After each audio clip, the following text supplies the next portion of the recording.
Hey everybody, welcome to Canary Cry Radio / Canary Cry News Talk. It is December 22nd, 2023. A flyby. Q Day 2030. Leopard Prophecies. My name is Gons, director of the Age of Deceit films. Number 4 is coming. Your favorite Asian provocateur for Christ, live to tape from California to bring you the best news, which is the gospel message of Jesus Christ, while reporting the egregious with a well-rounded, biblically grounded take on world events. And today, just a quick flyby, something to bring you guys into the holiday weekend and into the new year, something to consider as we march on into 2024. Just a few years away from that big 2030 number that I've been publishing content about since 2015 in earnest, because 2015 was really when things started to take shape in the United States. The Pope came, made his pronouncement about how he's running 2030 agendas in the United States. Nobody voted for it. Nobody was really paying attention. But of course, that was prior to Trump coming in, and perhaps that was part of the rebellion from within and sort of the internal intelligence level civil war that's been unfolding in our country for years now. But in this flyby, I just wanted to briefly bring you something that I found interesting and will probably be included in Age of Deceit 4 with more thorough analysis and a more complete picture of everything going on. Now, I do want to say as a disclaimer here, this is not an episode about QAnon. I know it says Q Day, but that's not what it's about. I know Q Day sounds like a meetup or some kind of conference for Q people or, quote unquote conspiracy theorists, but that's not what it's about. This episode is about some quotes that I found from Lieutenant Colonel Michael Lebowitz. He mentions that Q Day is the day that rogue actors get control of the quantum internet and break all encryption, and they're able to start a worldwide hackathon, basically, to get everything from your personal information to classified information. He talks about this a little bit. We'll quote him in a moment. But he also mentions the year 2030 as the expected year for this to take place, which I thought was interesting. And then we'll touch a little bit on where I see surveillance, because ultimately this whole conversation is surrounding surveillance. And it's interesting how Michael Lebowitz talks about legal surveillance of citizens and whatnot. So it's interesting, but we will tie it into some aspects of end times prophecy that I think has been discussed before. I discussed it in Age of Deceit 3, but as things evolve, seems to take shape even more. Did you ever have the feeling that you were being watched? Hello, I'm the CIA. I love your mass surveillance programs. Okay, so who's Mike Lebowitz? Well, he does have a LinkedIn page here. He says he's a senior cyber attorney, USAR judge advocate. He's part of the U.S. Government Accountability Office. And I've found some other bios with him that suggests that he is a prosecutor, Office of the Military Commission, Guantanamo Bay. Interesting affiliation. And also, while he was at the firm, he was at Greenberg and Lieberman as a lawyer. Mike has engaged in some high-profile military defense cases. He is recognized as an authority on the subject of military expression and has been quoted in numerous media outlets, including the Washington Post, CNN, and USA Today. He also has testified to separate U.S. House and Senate hearings as a legal expert. And I bring him up because he was recently interviewed on a show called NSL Unscripted, Episode 14, Surveillance Law and the Quantum Internet, with Lieutenant Colonel Mike Lebowitz. And in this conversation, Lebowitz, quote, discusses his research surrounding gaps in existing electronic surveillance laws and how the future quantum internet will outpace the law. LTC Lebowitz predicts that if not proactively addressed, these legal shortcomings will have a significant impact on U.S. national security. So here's a couple minutes of Mike Lebowitz talking about his background and his interest in the quantum internet. I'm kind of a nerd for all things cyber, and I really got into reading about the nascent quantum internet. And the quantum internet is essentially going to be the next generation internet of communications and things like that. And it operates a lot more physically different than how the current internet operates.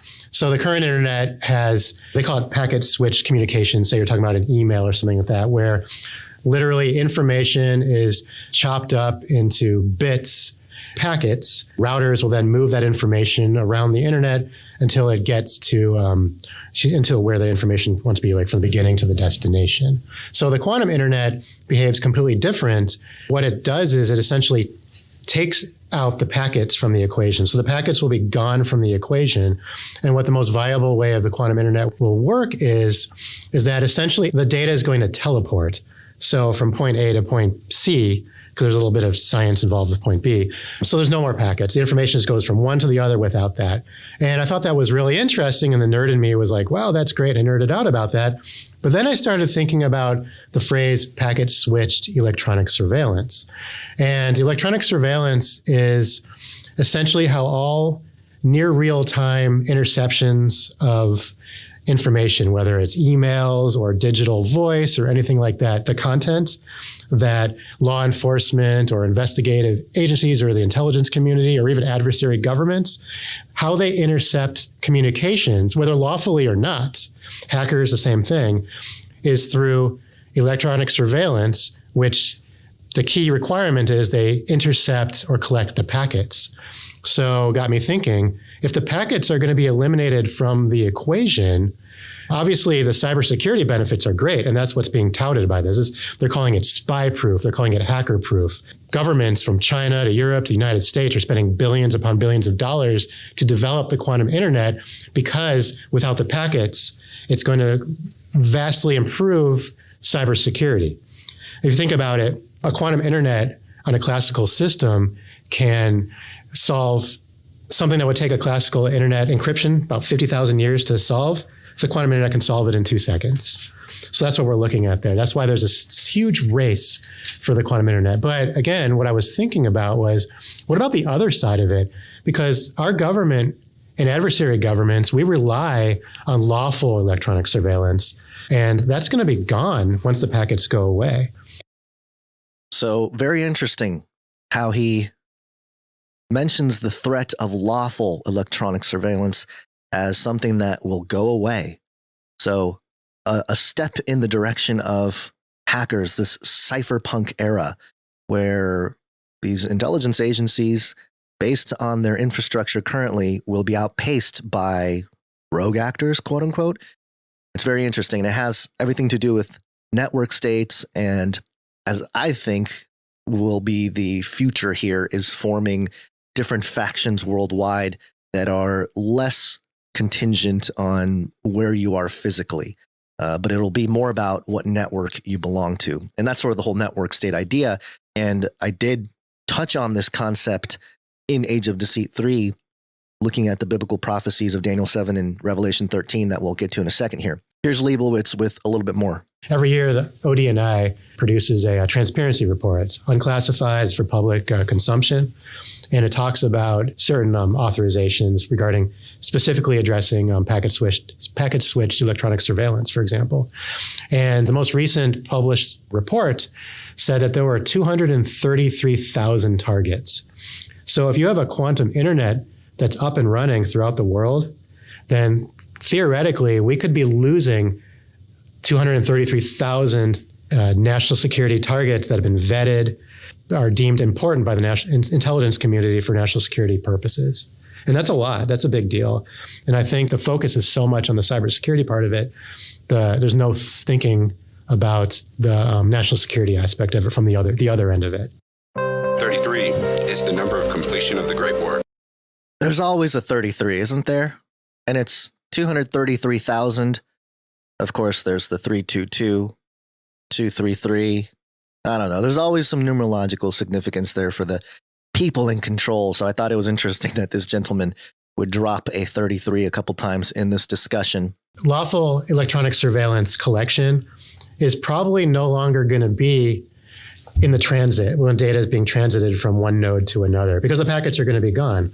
So what we're going to switch to is more of the storage areas, the data centers, the cloud areas, wherever data is physically being stored. Now, of course, even in a quantum data storage, it's going to be different physically than how we store it, but the concept is the same. The data has to go somewhere and stay somewhere. And that's where I think the surveillance is going to be. So the next question is, how can we get it as close to real-time interceptions that we have now as possible when you're dealing with stored data, since you're not going to get the transit? How are we going to know even when the data is transmitted from one node to the other? Since again, there's no wires to move the information through. It's going to be teleported. So again, that comes back to the who's running the data centers, who's the quantum data centers. Look at the history of circuit switched communications, for example. That's the old-fashioned wiretapping. When you have phones, the old phones, right? That's how they wiretap, through circuits would switch it, move the data through the wires. Then it evolved to packet switched for digital voice and the emails, electronic data. So we're now going to be another step beyond that, and that's where the quantum data is going to be. But that's where the physical parts are going to change, and that's where the storage area is going to become so much more vitally important. At the end of that clip there, he was talking about how the physical locations where the data is stored is going to become more important than just the communication network where currently packets are intercepted for quote unquote lawful electronic surveillance.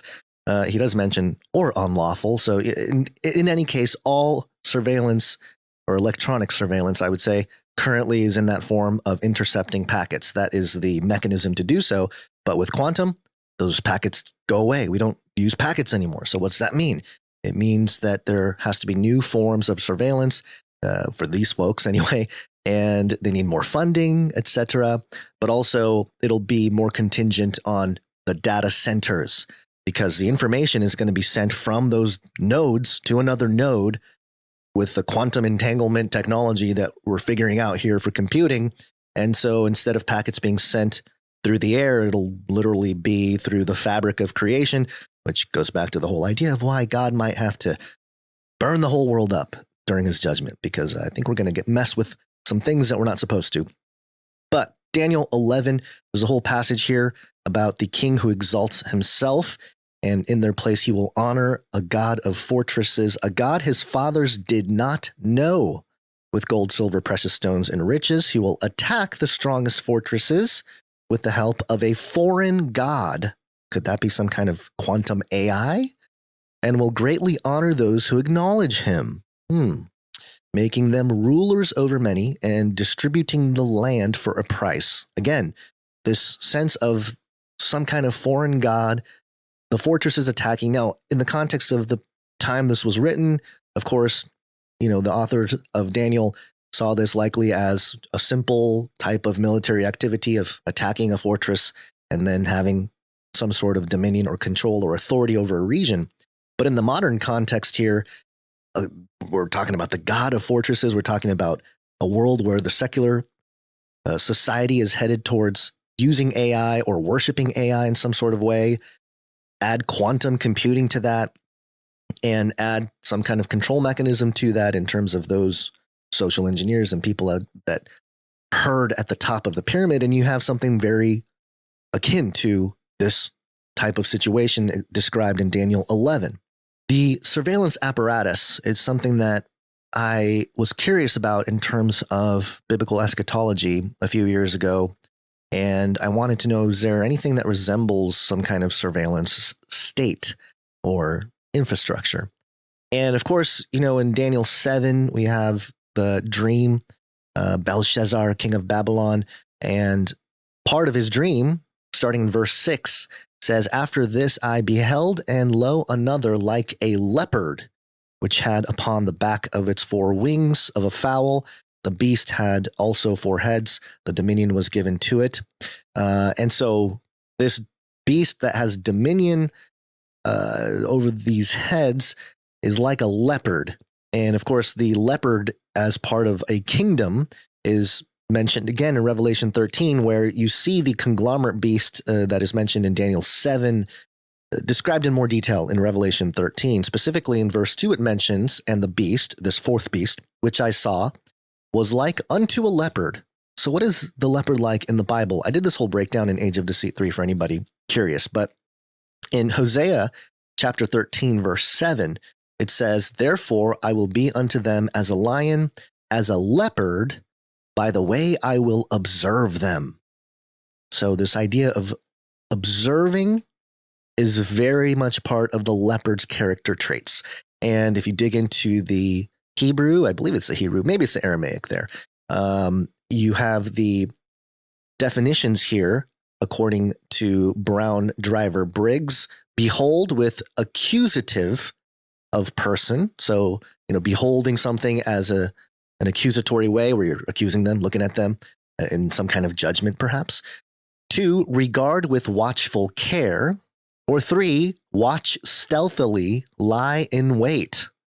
Now, this is a little more interesting because if you go look at Jeremiah chapter 5, verse 6, there's a passage here that says, wherefore a lion out of the forest shall slay them, and a wolf of the evenings shall spoil them.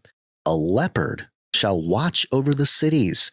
Everyone that goeth out thence shall be torn to pieces, because their transgressions are many and their backslidings are increased. So this idea that the leopard is quietly watching outside the city, and anybody that tries to leave, they get devoured. It's a very interesting analogy when it comes to the beast that we see in Revelation 13, the first one out of the sea, as well as the conglomerate of beasts that we see in Daniel 7, which I believe is the same entity.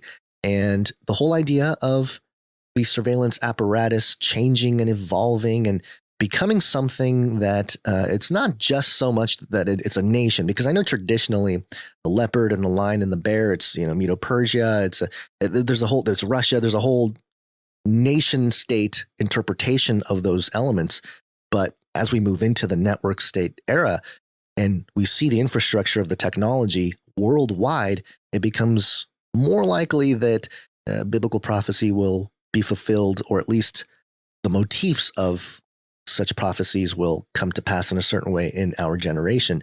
But let's go back to Lebowitz for this final clip, because he has some specific titles for this event, as well as a year, which I'm sure you can guess what year. The government is not always as proactive, shockingly, as we think it can be.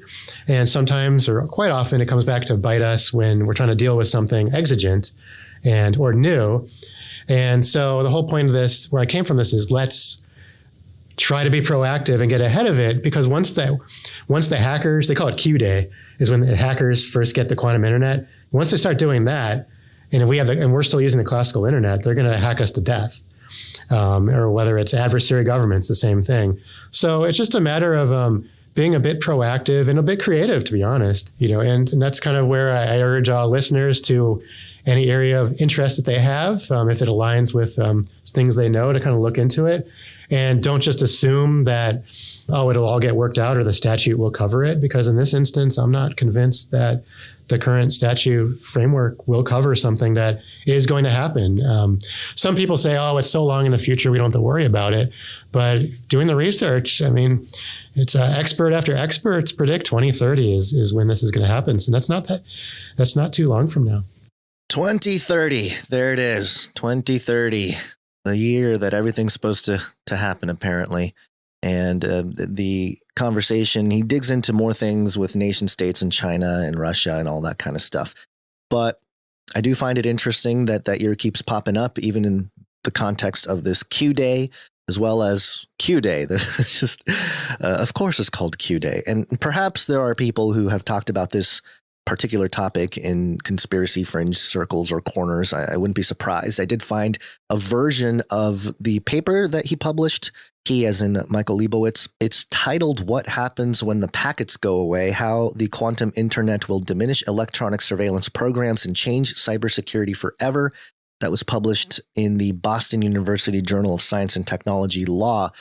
So this has been out there, and I think we will see more funding. We will see groups formed. So we have the AI Council. We're probably going to have a quantum computing council, and the government's going to start getting really weird, folks. So hold on to your hats and stay grounded in the word, because things are getting weird. Real weird. Super duper weird. To wrap up the episode here, I wanted to just quickly quote Balaji, who has written about the network state. And Balaji is, I believe he's a billionaire. And he's written on the topic of the network state, made it very popular. And here's just a quote from his work.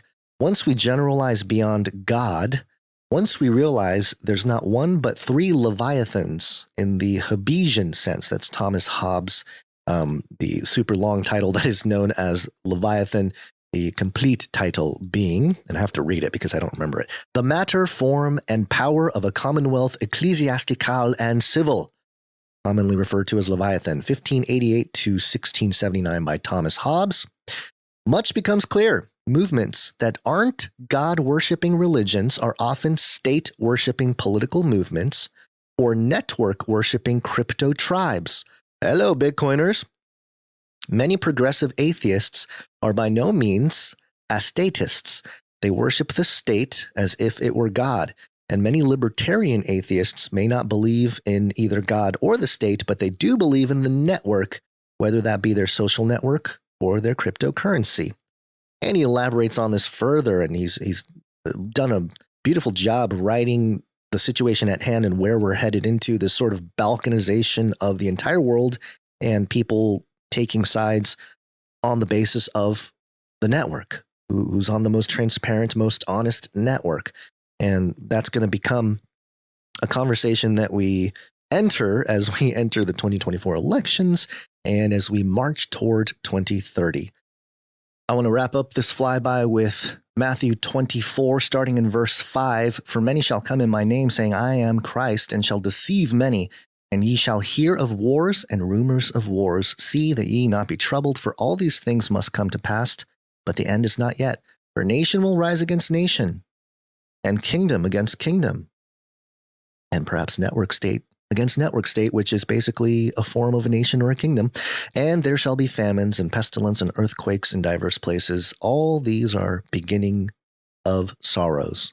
We know the Lord is in control here. We don't have to worry about these things other than to stay sober-minded, warn people, watch, and lead people to Christ, hopefully through stuff like this, where I know there's a lot more people interested in fringier topics and how it might relate to the Bible. People just waking up to stuff are realizing that there's a whole world of information that's available on podcasts like this one. So if you have friends or family who might be curious about this stuff and they want to dip their toe in it, this might be a good episode to share. So there you have it, just a quick flyby. We'll be back next week. Maybe the next year. We'll see. Go to canarycry.party for everything, canarycry.support. We are value for value. Make sure to check out canarycry.support. Value for value. We take no money from corporations, commies, or cartels. And until next time, think outside the cage. Canarycry.support.